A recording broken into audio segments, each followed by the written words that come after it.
Hi friends, welcome to Thani news Tamil. நம்ம இன்னைக்கு பார்க்க போகிறது எக்ஸ்பெல் ஹீரோட சாப்டர் 10 தான். அண்ட் ரொம்ப நாள் வீடியோ வரல, என்னடா திடீர்னு வர்றா அந்த வீடியோ போடுறா காணாம போயிடா அப்படின்னு கேட்டிங்கன்னா கொஞ்சம் எக்ஸாம் இருந்துச்சு. ஸோ அந்த ரீசனால என்னால் ரெகுலராக வீடியோ போட முடியல. அந்த ரீசன் தான், மற்றபடி பெருசாலாம் ஒன்றும் இல்லை. இன்னும் கொஞ்சம் எக்ஸாம் இருக்குது. ஸோ அதெல்லாம் பிரச்சனை இல்லை, ஏதோ பாதி முடிச்சிட்டேன். ஸோ இனிமேல் ரெகுலராக வீடியோ போடுறது ட்ரை பண்ணுறேன். அண்ட் அது மட்டும் இல்லாமல் இன்னைக்கு இந்த வீடியோ 7 மணிக்கு அப்லோட் ஆகும்னு நினைக்கிறேன். ஸோ 7:30 மணிக்கு கரெக்டாக ஒரு லைவ் இருக்குது. ஸோ யாருக்காச்சும் லைவ்ல இன்ட்ரெஸ்ட் இருந்துச்சு அப்படின்னா நம்ம லைவ்ல ஜாயின் பண்ணிக்கோங்க. அந்த லைவ்ல ஜேம்ஸ் இம்பேக்ட் அப்படிங்கிற ஜிஆர்பிஜிஎம் தான் ப்ளே பண்ண போகிறோம். ஸோ லைவ்ல ஜாயின் பண்ணி என்ஜாய் பண்ணுங்கள். அண்ட் ஓகே, மறக்காம லைக் வந்துருங்கப்பா. அப்புறம் வீடியோக்குள்ள போகலாம். சாப்டர் 10 ஸ்டார்டிங்லேயே போன சாப்டர்ல தான் ஆரம்பிக்கிறாங்க. சாப்டர் 9 நம்ம ஹீரோ அட்டாக் பண்ற மாதிரி அந்த ஒரு எலிகுட்டி இருக்கும்ல, ஸோ அதோட என் பண்ணிருப்பாங்க. சாப்டர் 10 அங்கேருந்து ஆரம்பிக்கிறாங்க. நம்ம எலிகுட்டி பின்னாடி நிக்கிறத பார்த்து நம்ம ஹீரோ பின்னாடி திரும்பி பாரு அப்படின்னு சொல்லிட்டு நம்ம ஹீரோட்ட சொல்லிட்டு இருக்காங்க.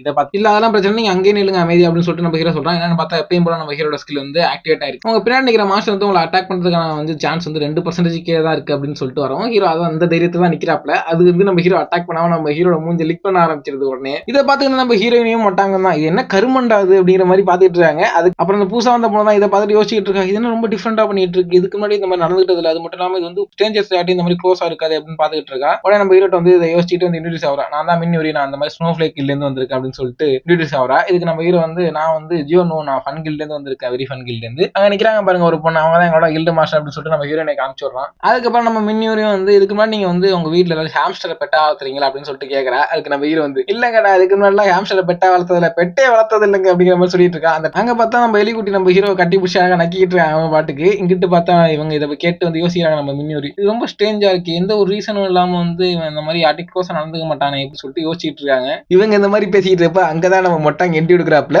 உங்களை நான் மீட் பண்ண ரொம்ப சந்தோஷப்படுறேன், அது மட்டும் இல்லாம உங்களை மீட் பண்ணது நான் ரொம்ப பெருமையா ஃபீல் பண்றேன். அது மட்டும் இல்லாம நான் தான் மாஸ்டர் டிஸ்போசல் கம்பெனியான மொட்டாங்கோட ஒரு மேனேஜரா இருக்கிறேன். ஐ மீன் நாங்க ஒரு எம்ப்ளாயியாவும் இருக்கேன். ஸோ உங்களுக்கு ஏதாச்சும் ஹெல்ப் வேணும், இந்த மாதிரி மாஸ்டர்ஸோட டெட் பாடி எல்லாம் உங்களுக்கு டிஸ்போஸ் பண்றது ஏதாச்சும் ஹெல்ப் பண்ணா என்ன எனி டைம் கான்டாக்ட் பண்ணுங்க, எப்ப கான்டாக்ட் பண்ணாலும் நான் ஃப்ரீயா இருப்பேன் அப்படின்னு சொல்லிட்டு இருக்கா. அதுக்கு அவங்க அதெல்லாம் தேவையில்லப்பா, அதெல்லாம் அந்த மாதிரி ஹெல்ப் பண்ண எனக்கு தேவையில்ல அப்படின்னு சொல்லிடுறாங்க. நீங்க அப்படிலாம் சொல்லக்கூடாது, கண்டிப்பா உங்களுக்கு தேவைப்படும், அந்த மாதிரிலாம் நீங்க நடிக்க வேண்டாம், கண்டிப்பா எந்த ஒரு ஹெல்ப் பண்ணாலும் என்கிட்ட கேளுங்க அப்படின்னு சொல்லிட்டு நம்ம மொட்டாங்க இந்த மாதிரி பேசிட்டு இருக்க. பின்னாடி நம்ம எலிகுட்டி என்ட்ரி கொடுக்குறாப்ல. என்ட்ரி கொடுத்து டே என்னடா பண்ற அப்படின்னு சொல்லிட்டு நம்ம மொட்டாங்க பிடிச்சி தூக்கிடுறான். அண்ட் அங்கிட்டு பார்த்தா மத்தவங்க எல்லாம் பார்த்துட்டாங்க இந்த விஷயத்த. நம்ம மின்னூரி நம்ம ஹீரோ கில்ட்ட பேசிட்டு இருக்கதை பார்த்துட்டு அங்க பாரு அந்த பொண்ணு இன்னொரு கில்ட்ட பேசிட்டாங்கடா, இது மாதிரி இதுக்கு முன்னாடி நடந்ததே இல்லடா, எப்படா அந்த மாதிரி பேசிட்டு இருக்காங்க, இதுக்கு முன்னாடி யார்ட்டையும் பேசினது இல்லையா, அது அவ ரொம்ப ஒரு அரகண்டாவலடா இருப்பா, எப்படா பேசுற அப்படின்னு ரொம்ப ஆச்சரியமா பேசிட்டு இருக்காங்க. இங்க பார்த்தா நம்ம மின்னூரி நம்ம ஹீரோ நம்ம மொட்டாங்க காப்பாத்துறதுக்கு ரொம்ப ட்ரை பண்ணிட்டு இருக்காங்க. ஏன்னா நம்ம எலிகுட்டி தீட்டு பண்ணது தலையை கடிச்சிட்டு இருக்கு. அந்த டைம் அந்த குரூப்புக்குள்ள பேசியிருந்த குரூப்ல இருந்து ஒருத்தன் சொல்றான், அந்த கில்ட பாடுறா, ஆல்ரெடி நம்ம எங்கேயே பார்த்த மாதிரி இருக்கு பாரு, நேற்றுக்கு யூனிட்டோட பேசிட்டு இருந்தாங்கல்ல, அவங்கள மாதிரியே இருக்குடா, அந்த கில்டு தான்டா அப்படின்னு சொல்லிட்டு பேசிட்டு இருக்காங்க. எல்லாம் நம்ம ஹீரோட கில்டு அன்னைக்கு மாதிரியே திரும்பி பார்க்க ஆரம்பிச்சிட்டாங்க, எல்லாம் கூட்டம் போட்டாங்க. இதை பார்த்த மின்னூரி சாரிப்பா, எந்த ஒரு ரீசன் இல்லாம எல்லாரோட அட்டென்ஷன் உங்க பக்கம் திருப்பி நம்ம இருக்கு, என்னால இந்த மாதிரி ஆயிட்டு போல இருக்கு, சரி ஓகே இப்ப நான் கிளம்ப வேண்டிய டைம் வந்துட்டு நினைக்கிறேன், நான் கிளம்புறேன், சரி குட் பை. அது மட்டும் இல்லாம எல்லாரும் குட் லக் அப்படின்னு சொல்லிட்டு அவங்க கிளம்புறாங்க. இதை பார்த்த ஹீரோ சரி குட் லக், நீங்களும் நல்லா பண்ணுங்க அப்படின்னு சொல்லிட்டு அவனும் பாய் சொல்லிட்டு அனுப்பி விட்டாரான். அண்ட் அவங்க போனதுக்கு அப்புறம் நம்ம ஹீரோ வச்சு பார்க்கலாம். மின்னூரி அவங்களுக்கு நான் 3-4 வருஷத்துக்கு முன்னாடி கேள்விப்பட்ட வரைக்கும் ரொம்ப பாப்புலராக இருந்தாங்க. அவங்க பாப்புலரா இருந்ததை பார்த்து நான் தேர்ட் கிளாஸுக்கு ப்ரொமோட் ஆகி போயிருப்பாங்கன்னு நினைச்சேன். அவங்க எதுக்கு இன்னும் 4th கிளாஸ்ல இருக்காங்க, என்னன்னு தெரியல அப்படின்னு சொல்லிட்டு யோசிச்சுட்டு இருக்கான். சரி நம்ம அதை பத்தி கவலைப்படுறதால நம்ம வேலை இல்லை, சரி இப்ப நம்ம என்ட்ராவலாமா அப்படின்னு சொல்லிட்டு நம்ம ஹீரோன் கேட்கும். சரி என்ட்ராவலாம் அப்படின்னு சொல்லிட்டு ஹீரோயின் கிளம்புறாங்க. டே மொட்டாங்க என்னடா நீ இங்கே படுத்த இருக்கிறியா அப்படின்னு கேட்கும். நான் அங்கேயே இருக்கப்பா, நீங்க போயிட்டு வாங்க அப்படின்னு சொல்லிட்டு மொட்டாங்க வழி அனுப்பி வைக்கிறான். அண்ட் இவங்களும் ஒரு வழியா வர வேண்டிய இடத்துக்கு வந்துட்டாங்க. அந்த இடம் பேர் கிரீன் அபார்ட்மெண்ட் அப்படிங்கறதான் போட்டுருக்காங்க. அங்கதான் அந்த மாஸ்டர் இருக்கு. ஸோ அங்க என்ட்ராயி தேடி போயிட்டு இருக்காங்க. இங்க ஹீரோயின் ஏன்னா அது 3rd ஃப்ளோர் வரை வந்துட்டோம், ஒரு மாஸ்டரை காணும், வந்தது வேஸ்டா போயிட்டா அப்படின்னு சொல்லிட்டு கேட்டுட்டே வர்றாங்க. ஒருவேளை வந்த மத்த கில்டெல்லாம் அதை கிளியர் பண்ணிருக்க வாய்ப்பு இருக்குப்பா, நம்ம இன்னும் கொஞ்சம் ஃபர்தரா உள்ள போய் தேடி பார்க்கலாம் அப்படின்னு சொல்லிட்டு நம்ம ஹீரோ சொல்றான். சரி ஓகே நம்ம எதுக்கு எலிவேட்டர் ட்ரை பண்ணக்கூடாது அப்படின்னு சொல்லிட்டு ஹீரோயின் கேட்கும். எலிவேட்டர் போறப்ப பாதில நின்று போயிட்டு நீ என்னடி பண்ணுவோம் அப்படின்னு சொல்லிட்டு நம்ம ஹீரோ கேட்கறான். சரி வா, வேற வழியில நடந்துதான் போகணும்னு பிளான் பண்ணிட்டா வா போவோம் அப்படின்னு சொல்லிட்டு நம்ம ஹீரோயின் கஷ்டப்பட்டு நடந்து வந்துட்டு இருக்காங்க.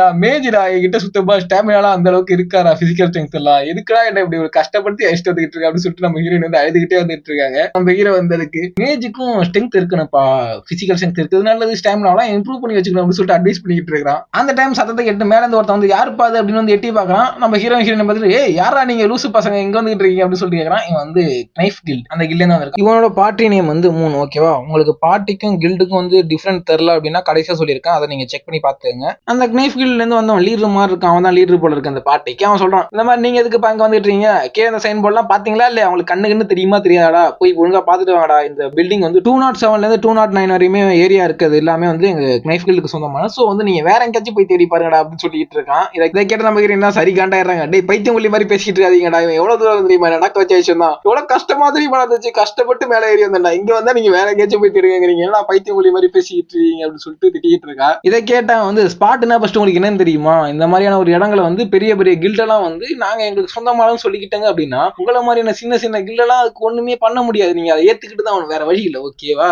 ஏத்துக்கிட்டு நீங்க இப்ப வெளில போனா நல்லா இருக்கும் அப்படின்னு. அது மட்டும் இல்லாம கில்டுங்கிற விஷயத்துக்கு வரும்போது வந்து உங்களோட கில்டுல வெறும் 2 மெம்பர்ஸ் வச்சுட்டு நீங்க வந்து என்னடா கிழிக்க போறீங்க, இங்க வந்து எப்படி போனாலுமே நீங்க வந்து தோத்து தான் போறீங்க. சோ நீங்க அமைதியா வெளில போய் சொப்பு ஜாமா வச்சு ஆடுங்கடா, வெளில ஓடுங்கடா அப்படின்னு சொல்லிட்டு கடத்தி விடுறான். இதை கேட்ட ஹீரோ வந்து செமையா காண்டாயிடுறான். யாரை பார்த்து என்னடா பேசிட்டு இருக்கீங்க, உனக்கு ஆசையா தான் நீ ஃபர்ஸ்ட் வெளில போடா அப்படின்னு சொல்லிட்டு நம்ம ஹீரோ திட்ட ஆரம்பிச்சிடறான். அது மட்டும் இல்லாம வந்து எங்களோட ஃபன் கில்டு ஒன்றும் அவ்வளவு ஆவரேஜானதெல்லாம் இல்லப்பா, உனக்கு என்னடா தெரியும் கோமாளி அதை பத்தி எல்லாம் அப்படின்னு சொல்லிட்டு திட்டிக்கிட்டு இருக்கிறான். அது மட்டும் இல்லாம வந்து நீங்க பண்றது எவ்வளவு பெரிய தப்பு தெரியுமா, லீகலி வந்து இது ரொம்ப ரொம்ப தப்பு, ஒரு மாவுல இருக்க ஒரு ஏரியா வந்து ஆக்குபை பண்றது வந்து ரொம்ப ரொம்ப தப்பான விஷயம், நான் அதை பத்தி ஹீரோஸ் அசோசியேஷன்ல கம்ப்ளைண்ட் பண்ணட்டுமா அப்படின்னு சொல்லிட்டு கேட்கறான். இதை கேட்டா வந்து ஷாக் ஆயிடுறான், லைட்டா கொஞ்சம் காண்டும் ஆகிறான். காண்டாயிட்டு வந்து ஒரு கெட்ட இடத்துல திட்டிட்டு உங்களோட உயிரை வந்து அவங்க வந்து காப்பாத்தவங்க நினைக்கிறியா, நீ ஃபர்ஸ்ட் உயிரோட இருந்தா போய் கம்ப்ளைண்டே பண்ண போற அப்படின்னு சொல்லிட்டு கத்தி எடுக்கிறான். இதை கேட்ட நம்ம ஹீரோ வந்து என்ன தம்பி பண்றீங்க, என்ன மிரட்டுறீங்க போல இருக்கு, மிரட்ட ட்ரை பண்ணீங்களா, எனக்கு ரொம்ப பயமா இருக்குடா அப்படின்னு சொல்லிட்டு பாக்குறான். பார்த்தா வந்து ஒரு டேங்க் 2 வேரியர் மொத்தம் இன்னொரு ஒரு மேட்ச் இருக்காங்க, மொத்தம் 4 பேர் இருக்காங்க. நீங்க பாட்டில மொத்தம் 4 பேர் இருக்காங்க. சோ அவங்க வேகமா கீழே இறங்கி வரதுக்கு வாய்ப்பே இல்லை. சோ நம்ம இதை பண்ணலாம் அப்படின்னு சொல்லிட்டு அவன் ஸ்கில் ஆக்டிவேட் பண்றான். அந்த டைம்ல மேல இருந்து இவங்க ஏறி குச்சி அட்டாக் பண்ண வந்துட்டு இருக்காங்க. அவன் ஸ்கில் ஆக்டிவேட் பண்ணி பார்த்தா நம்ம ஹீரோ வந்து இவங்க தோக்கடிக்கிற ப்ராபபிலிட்டிஸ் வந்து 80% கண்டிப்பா தோக்கடிச்சிடலான்னு வரும். நம்ம ஹீரோ வந்து 10% இருந்தாலே தூக்கி போட்டு விதிப்பா, 80% சும்மா சொல்லணும். இங்க இவங்க கொடூரமா சண்டை போட்டுருக்காங்க. நம்ம ஹீரோ கிட்ட வந்து அந்த பார்ட்டி லீடர் வந்து சண்டை போட்டுட்டு இருக்கான். பின்னாடி இருக்கவனை பார்த்து நம்ம பார்ட்டி லீடர் டேய் அங்க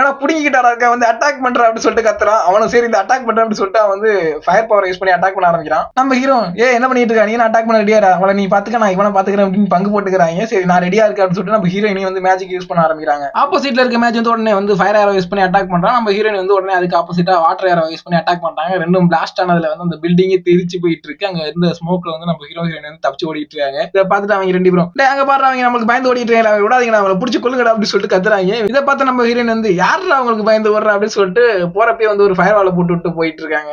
அப்ப திடீர்னு நம்ம ஹீரோ வந்து ஒரு யூட்டனை போட்டு நம்ம பார்ட்டி லீடர் வந்து அட்டாக் பண்ண ஆரம்பிச்சிடறான். அட்டாக் பண்ணிட்டு இருக்க இதை பார்த்துட்டு நம்ம பார்ட்டி லீடர் இவன் இப்படி அட்டாக் பண்றான், அது மட்டும் இல்லாம இவனை பாக்குறதுக்கு வந்து 4th கிளாஸ்ல உள்ள மாதிரி இல்ல, என்ன மாதிரி 4th கிளாஸ் தானே உண்மையிலேயே அப்படின்னு சொல்லிட்டு அவன் யோசிச்சுட்டு இருக்கான். அப்ப நம்ம ஹீரோ வந்து சொல்றான் என்னடா தம்பி பண்ணிட்டு இருக்க, அவனோட காலை நீ ப்ரொடெக்ட் பண்ணல போல இருக்கு, போய் ட்ரை பண்ணி பார்ப்போம் அப்படின்னு சொல்லிட்டு ஒரு தட்டு தட்டுறான். டப்புனு அவன் தடுக்கிட்டு கீழே வந்தாராப்ல நம்ம பார்ட்டி லீடர். நீ என்ன நினைக்கிறான், நீ என்ன இந்த மாதிரி அட்டாக் பண்ணி நீ தப்பிச்சு போயிடலாம்னு நினைக்கிறேன், நீ உயிரோட இருக்கலாம்னு நினைக்கிறேன், இது மட்டும் கிளேஸ்களுக்கு தெரிஞ்சா என்ன வந்து தெரியுமா அப்படின்னு சொல்லிட்டு இருக்கான். இதை கேட்ட நம்ம ஹீரோ வந்து என்னடா தம்பி பேசிட்டு இருக்கா, இப்ப இருக்க சிச்சுவேஷன் நீ இந்த மாதிரி பேசலாமா, அது மட்டும் இல்லாம உங்க கில்ட் வந்து உன் உயிருக்கு வந்து ரெஸ்பான்சிபிலிட்டி எடுத்துக்கணும் நீ நினைக்கிறியா அப்படின்னு சொல்லிட்டு அவன் விட்டு அவனுக்கே திருப்பி போடுறான். இதை பார்த்து அவனோட மேஜ் வந்து கேப்டன் இவங்க நமக்கான ஆப்பனண்ட் இல்லை அப்படின்னு நினைக்கிறேன் அப்படின்னு சொல்லிட்டு அவன் சொல்லிட்டு இருக்கான். பார்த்தா அவனும் ஸ்லோ விண்ட போட்டு கட்டி போட்டுறாங்க நம்ம ஹீரோயினி அண்ட் மல்டி காஸ்டிங் அந்த டைமே படிக்கிட்டு இருக்காங்க. ஹீரோயினி கேட்கறாங்க சரி இவங்க என்ன அப்படியே விட்டுட்டு போயிடலாமா அப்படின்னு சொல்லிட்டு கேட்டுட்டு இருக்காங்க. அப்படியே அந்த சீனை கட் பண்ணிட்டு அடிச்சிருக்காங்க. இங்க பார்த்தா நம்ம மேஜும் டேக்கர் நின்னுட்டு இருக்காங்க. ஆப்போசிட் கில்ல இருந்திருப்பாங்க, அவங்க 2 பேரும் நின்று பேசிட்டு இருக்காங்க. என்ன பண்ணிட்டு இருக்கா, சீக்கிரம் அந்த பேரியரை ஓடடா, என்னடா இவ்வளவு நேரம் பண்ணிட்டு இருக்கா அப்படின்னு சொல்லிட்டு கத்திட்டு இருக்கான். போடுறா இருடா, நான் இதுக்கு முன்னாடி வாட்டர் மேஜிக் எல்லாம் யூஸ் பண்ணல, சோ லேட்டா தான் கொஞ்ச நேரம் வெயிட் பண்ணு அப்படின்னு சொல்லிட்டு இருக்கான். இதை கேட்ட டேங்கர் வந்து வந்ததுல இருந்து ஒரே ஒரு சேவர் கேட்ட கூட நான் பார்க்கவே இல்லை, அது மட்டும் இல்லாம இந்த மாதிரியான ஒரு லோ லெவல் கில்ட் வந்து நம்ம பவர் வேஸ்ட் பண்ண வச்சிட்டாங்களே அப்படின்னு சொல்லிட்டு கத்திட்டு இருக்கான். அப்போ டக்குனு பின்னாடி இருந்து ஒரு சத்தம் வர மாதிரி இருக்கு. இதை கேட்டு என்னடா சத்தம் அப்படின்னு சொல்லிட்டு திரும்பி பார்க்கறான். அண்ட் ஒரு வழியா நம்ம மேஜ் வந்து ஸ்பெல்ல போட்டு முடிச்சு அந்த பேரியரை வந்து உடைச்சிட்டான். எப்படியோ வந்து எவ்வளவு நேரம் கழிச்சு உடைச்சிருக்காங்க, நம்ம அவங்க டீம் லீடரே சாவ போற சுச்சுவேஷன் இருக்காங்க, இப்பதான் இவங்க உடச்சே முடிக்கிறாங்க. டேய் நான் பேரியரை உடைச்சிட்டேன்டா, வாடா நம்ம போய் ஹெல்ப் பண்ணலாம் அப்படின்னு சொல்லிட்டு திரும்பி பார்த்தா அப்போ ஒரு லெப்பர்ட் வந்து பின்னாடி நம்ம டேங்கரை ஸ்நாக்ஸ் மாதிரி கவிக்கிட்டு வந்துட்டு இருக்கு வாயில. நம்ம டேங்கரா டே எப்படியாச்சும் என்ன காப்பாத்துற அப்படிங்கிற மாதிரியே கேட்டுக்கிட்டு இருக்கான். இதை பார்த்துட்டு அவனுக்கு வந்து மூஞ்சி அரண்டு போயிட்டு இல்ல, அவன் வந்து உடனே கத்த ஆரம்பிக்கிறான். அதை கேட்டு நம்ம ஹீரோ வந்து என்னது மாடிப்பள்ளி இருந்து சத்தம் வர மாதிரி இருக்கு, எங்கன்னா சேவர் கேட்டாச்சும் அப்படியே இருக்கானு, அதுக்கு எதுக்கு இவ்வளவு சத்தம் போடுறாங்க அப்படின்னு சொல்லிட்டு யோசிச்சுக்கிட்டு இருக்கான். அவன் யோசிச்சு பார்த்துட்டு சரி ஓகே அப்படின்னு சொல்லிட்டு அவனோட ஸ்கில் ஆக்டிவேட் பண்றான். அப்பதான் நம்ம லெப்பர்ட் என்ட்ரி கொடுக்குறாப்ல. லெப்பர்ட் ரொம்ப நேரமா சொல்லிட்டு இருக்கேன்னு நினைக்கிறேன். லெப்பர்ட் அண்ட் சேவர் கேட் ரெண்டுமே ஒண்ணுதான், அது ரெண்டுத்தையும் தான் நான் குழப்பி சொல்லிக்கிட்டு இருக்கேன். ஓகேவா, அதை ஞாபகம் வச்சுங்க. இது வந்து சேவர் கேட். ஓகேவா, இனிமே நம்ம சேவர் கேட்னே மென்ஷன் பண்ணிக்கலாம். நம்ம ஹீரோட ஸ்கில் ஆக்டிவேட் ஆனதுக்கு அப்புறம் அதுல இருந்து காமிக்க நீங்க இந்த இடத்துல உயிரோட போறதுக்கான வாய்ப்பு வந்து 0.5% தான் உங்களுக்கு இருக்கு அப்படின்னு காமிக்க இருக்கிற வரை கம்மியாக காமிச்ச பர்சன்டேஜ் இதுதான் நினைக்கிறேன். அதுவும் தோக்கடிக்கிறதுக்குலாம் இல்ல, நீ இந்த இடத்துல உயிரோடவே போக முடியாதா அப்படிங்கிற மாதிரி சொல்றாங்க. அண்ட் இதோட இந்த சாப்டர் எண்ட் பண்ணிருக்காங்க. அண்ட் வந்து கில்டை பத்தி சொல்றேன்னு சொல்லியிருந்தல, கில்டு அப்படிங்கிறது எப்படின்னா வச்சுக்கலாம் ஒரு பெரிய கம்பெனி மாதிரி வச்சுங்க. அது கீழே வேலை பார்க்குற ஒவ்வொரு குரூப்ஸ், கில்டுக்கு கீழே வந்து நிறைய பார்ட்டிஸ் இருக்கும், ஐ மீன் வந்து நிறைய குரூப்ஸ் இருக்கும். ஸோ அதுதான் மீன் பண்ணியிருக்காங்க, ஒரு கில்டுல நிறைய பார்ட்டிஸ் இருக்கலாம். நான் சொன்னது இன்ன வரைக்கும் புரியல அப்படின்னா நீங்கள் திருப்பி கேளுங்க, நான் கண்டிப்பாக திருப்பி எக்ஸ்பிளைன் பண்ணுறேன். அண்ட் அது மட்டும் இல்லாமல் இந்த வாட்டி நம்ம ஹீரோ மீட் பண்ணியிருக்க ஆப்பனன் வந்து ரொம்ப ஸ்ட்ராங்காக இருக்கான். இதுவரை மீட் பண்ண ஆப்பனன்லேயே ஸ்ட்ராங்கஸ்ட் வரைவன் இந்த சேபர்ட் கேட் வந்து ரொம்ப ஸ்ட்ராங்காக இருக்குது. அண்ட் இவன் உயிர் பழைக்கிறதே வந்து 0.5% தான் வாய்ப்பு இருக்குன்னு சொல்லியிருக்காங்க. ஸோ இவன் உயிர் பழைப்பானா பழைக்க மாட்டானா? ஹீரோ கண்டிப்பாக உயிர் பழைச்சிடுவான். பட் வந்து அது எப்படி பழைக்கலான்னு பார்க்கணும்னு ஆசைப்பட்டீங்கன்னா ஜஸ்ட் நம்ம சேனலை சப்ஸ்கிரைப் பண்ணிட்டு ஒரு பெல் ஐக்கான் ஆன் பண்ணிட்டு ஒரு லைக்கை போட்டு வெயிட் பண்ணுங்க. அண்ட் கூடிய சீக்கிரம் வந்து நெக்ஸ்ட் வீடியோ போஸ்ட் பண்ண ட்ரை பண்ணுறேன். அண்ட் வீடியோ போடுறதுக்கான இத்தனை நாள் ரீசன் வந்து கொஞ்சம் எக்ஸாம் இருந்துச்சு, ஸோ அதனால தான் போட முடியல. ஸோ அதுக்கு சாரி கேட்டுக்கிறேன். ஸோ வந்து நெக்ஸ்ட் வீடியோவில் பார்க்குற வரைக்கும் டாட்டா, பாய் பாய்.